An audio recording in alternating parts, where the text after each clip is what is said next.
Well, guys, we can finally celebrate a big Patriots win. I feel like we haven't had a win like that in years. I don't know how you guys feel, but I don't think we've played that way since about 2019 with the Boogeymen. 4 interceptions off of Zach Wilson. I had a feeling the game might go that way, but didn't it just feel like Sam Darnold? I feel so bad for the Jets fans, and I mean this honestly. I'm not even saying this like in a condescending way. I really feel like Sam Darnold was not the problem with the Jets. I feel like the organization, the coaching staff, they haven't been given a chance to really put a team around a guy that prepares them for the NFL, and they ruined Sam Darnold for the most part. Although now he's playing good for the Panthers, that he has a supporting cast around him now. It's just crazy to me. Anyway, let's talk about the Patriots. I feel bad for the Jets fans. Um, it's just bad. My dad's a Jets fan, by the way, so kind of close to my heart. Anyway, the team, guys. Interesting stuff. Last week we had one of those losses where it really didn't feel too bad. But this one we had a win where there were some things I felt really good about, but there's also some things I don't feel so good about. And it wasn't one of the best wins either. The 4 interceptions helped, but I would argue that there's a chance if we didn't have those 4 interceptions, we might not have won the game. So that might have been the catalyst that really pushed us over the edge, and it really just ruined Zach Wilson's confidence. So who knows? If he didn't throw 3 interceptions in the first half, maybe he just throws one or even none. I don't know if he wouldn't kind of bounce back in the second half. But by the time you've thrown 3 interceptions in the first half, it's kind of, too late for your confidence. And clearly he was seeing ghosts, just like Sam Darnold, it seemed like. Very similar to that one game, if you remember that. Now, 2 things that I really, well, actually, you know what? 3, I lied. 3 things I really don't feel good about. Offensive line play was definitely subpar, and I think we're missing Trent Brown out there. I'm hopeful that if we get Trent Brown back, that will be really what pushes us over the edge to get really good offensive line play. I think that weakness on the right side is what is really making us struggle. And I want you to picture this with me. Let's say your right tackle is struggling. That's what we're dealing with. We have guys that should not be starting at the right tackle position. Well, then your right guard that's right next to him, Shaq Mason, he kind of has to do some extra work to make sure he's keeping an eye to his right, making sure he's helping you if something goes wrong. Well, then Andrews at the center position has to make sure the right guard, he has everything under control at his position. So you can kind of see how it's like a domino effect where all the way down the line now, everybody's kind of being affected by the one weak spot. That's the beauty of having a very strong offensive line because you don't really have to worry about the guy next to you. Everybody has it under control. Another thing I'm alarmed about a little bit here is Isaiah Wynn, and I don't think the play was, completely awful by Wynn, but the penalties were kind of there. I think he had 2 holding penalties throughout the game, which is still a little much for one player. And he, in the first game, definitely was struggling with those penalties a little bit as well. So we want to see those die down for sure. That is definitely not a good thing. But overall, the penalties across the team, it did improve from week 1 to week 2. And I think that's something really good to feel positive about. Also, none of the running backs fumbled. We did have the one fumble from Jones during a sack, and I really don't blame that on him too much. That definitely happens. Um, I don't think it's too much to worry about. He did have some fumbling issues. He did fumble. Obviously, it wasn't really a fumble. It was more like a tossing it backwards play in week 1. But throughout the preseason and the training camp, he did struggle a little bit with fumbles. So we're going to want to keep our eye on that. Nobody's perfect. But overall, the fumble issue did get cleared up. We did fall on that one fumble. Overall, definitely a good bounce back game. And especially for Harris, I mean, he fumbled, obviously, the game winner away in the week 1. But yeah, he definitely played a lot better, a lot cleaner at least in this game. I'm going to pull up the stats now. By the way, we won 25-6, but I'm sure all of you know that by now. But yeah, there was a lot of things to be happy about on the team, especially the 4 interceptions, 2 of which came from J.C. Jackson, by the way. Very, very awesome game for a lot of players. Damian Harris had 62 yards, 1 touchdown, so a little less productive. I kind of blame that on the offensive line. He did have that one awesome run. Guys, that one run, me and my girlfriend were freaking out. He broke like 7 tackles. My goodness. What a game for Damian Harris, especially that one run. I think that run shows the potential of him, really. And I mean, it looked like Marshawn Lynch out there. Really, you look back at those. I think there's like 2 runs that Marshawn Lynch is especially known for, where he broke multiple tackles. I don't think this one was quite that good, but I mean, it was getting there. I mean, it was really, really good. Um, Really excited about him for sure. James White did have 45 receiving yards. He played really well in this game. Um, Mac Jones, I want to talk a little bit about Mac Jones. I think what's going on here, because everything was accurate for Mac Jones. I think there was one pass that was a little high that would have been interceptable if it got, tipped up any higher. Also, there was one that got thrown at the ground at one point that I noticed. So there was a handful of passes where I'm like, I'm sure he wanted to have that one back. But that's more like typical quarterback play, even any quarterback in the NFL, there's usually a few passes that you can look at where you're like that one could have been thrown better. I don't think there's a single passer in the NFL that doesn't have that happening. Mac Jones last week versus Miami literally had no passes that I think could have really been any differently. So I think that was insane, and I think he came back down to earth this week a little bit, where it's the accuracy is 9 times out of 10 still amazing, completion percentage amazing.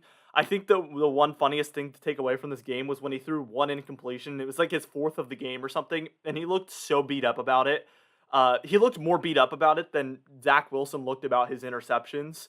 And he's got this other rookie across from him who's like 4 interceptions in, 0 touchdowns, literally nothing to feel positive about. And Mac Jones is beating himself up after his fourth incompletion after like 20 completions. So good to have a guy that cares that much about good play, and not making a lot of mistakes. I mean, really, really awesome to see. The one thing I want to see from Mac Jones is more deep passes. I don't blame that on him. I blame that on the play calling, the coaching. I think what they're doing here, and I'm kind of a fan of it, kind of not. If you guys remember back in my videos earlier this year, I said they shouldn't start Mac Jones. They should let him sit so that he can develop and build confidence. Now, what they're doing, I think their approach for at least through these first 2 games is to kind of play him in the safest way possible to where his confidence does not get destroyed. They've watched so many times these rookie quarterbacks get absolutely destroyed by confidence. I mentioned Sam Darnold earlier. That's a great example of a guy who literally his career I think was completely destroyed by confidence issues and just the team around him. Then we see even yesterday a great example with Zach Wilson. The first interception, I mean, it wasn't that awful. He didn't throw it right to the hands of a defender. It actually was a pretty nice pass to a receiver. J.C. Jackson got his hand in there, and then it got batted up back to J.C. Jackson by, I think, Devin McCourty, and then it was an interception, so it wasn't even his fault. But you see how even that accidental interception by Zach Wilson absolutely destroyed his confidence, and then 3 interceptions came after that. Each of the next 3 were his fault. So that first one wasn't really his fault. The 3 next ones were definitely his fault. So you can see how even these accidental plays can really mess with the dude, and I think they're trying to avoid that for Mac Jones. That's why they're even in most likely uh, good pass scenarios, they don't even want him to risk an interception. I think they're really trying to build up his confidence, and I expect that at least through the first half of the season, they're going to play him this way. I would even argue that it would be better to lose a game than to destroy Mac Jones' confidence. You know what I mean? Like if I was the Jets, I would have stopped calling passing plays after Zach Wilson threw like his second interception.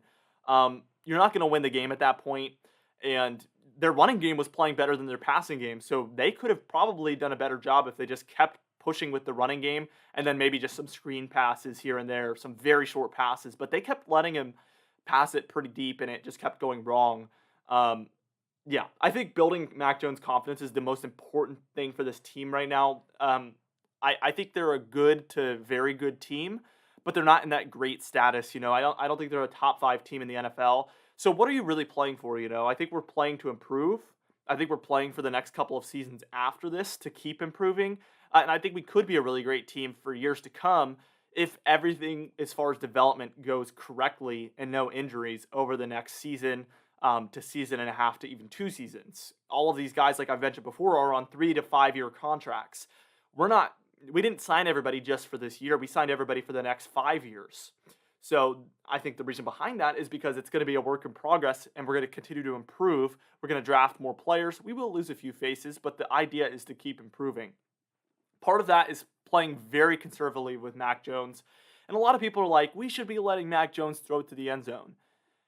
Well, unless it's an obvious touchdown, I don't think we're going to see that happen for a little while. I mean, they might start to introduce some more risky passes here over the next couple of weeks, but I like the way they're playing back Jones. If we can win games that way, I want to see the run game improve a little bit. I want to see the offensive line play improve a little bit as well. Because if we can get the run game even better, which they were better last week than this week, by the way, um, I think if it can be improved to where it's pretty consistent, I don't think we have much to worry about because we'll likely win games with this defense and then with the running game combined. And then we won't be relying on Mac Jones to win us games. That's definitely what we don't want at this point. Last week we had to rely on Mac Jones to win the game, and he did his part, honestly. We didn't win the game, but he did his part to get us in position to win the game. So that was an impressive feat by him. Yeah, I mean, there's a lot to go over. I don't know whether they're gonna let him, get a little bit more aggressive with the passes or not, but I think what they're doing right now is good, and I think they need to work on getting the tight ends more involved with the short to medium passing game. We can really win with this dink and dunk stuff if we can get it consistent. You notice we were doing good, and then there would be just a third down where we would call like a screen pass or a run play, and that ends the drive. So if they can keep consistently getting those, 5 to 10 yard gains play after play, we're going to score touchdowns. There's no doubt about it. I don't care if we run a touchdown in or if Mac Jones passes it in. And quite frankly, I don't think he really cares either. It's more about winning games for him, and it's more about winning games for me. So if running the ball in the red zone gives us the best chance to win with our current team, and I think especially with the offensive line the way it is, it gives you the risk of Mac Jones getting hit and then a bad pass coming out. Until we see improvements from the tight ends in the offensive line, I don't see us becoming a pass heavy, multiple pass touchdown team for a few games. And especially, we have the Saints coming up. That's a really good defense, and then obviously the Buccaneers. So we have 2 tough games coming up. I think they're going to stick with the conservative play for the most part, unless we find ourselves down in 1 or 2 of those games, and it's a win. We have to pass to win type scenario. After that, things get a little bit easier, and I think that's when we could start to see things get a little bit more aggressive. Anyway, that is all my thoughts, guys. Patriots won. There's a lot to be happy about, especially the defense. And, Mac Jones continued to play accurately and mistake-free. I don't see anything negative about that. Really, really accurate game by him. Very poised, made all the right decisions, threw no interceptions. Good game by him. Good game by most of the team except for the offensive line. And the defensive line, by the way, who let up a lot of running yards. We're going to need to see that improved as well. I think Kyle Van Noy being out could have hurt that a little bit because having that extra really good linebacker back there really stuffs up the defense a little bit. I think once we get him back, we could see some improvement on the defensive side a little bit as well. Anyway, guys, thank you so much for watching this entire video. Be sure to smash that like button, leave a comment down below, and subscribe for the best Patriots content on YouTube. Anyway, I'll see you guys in the next video.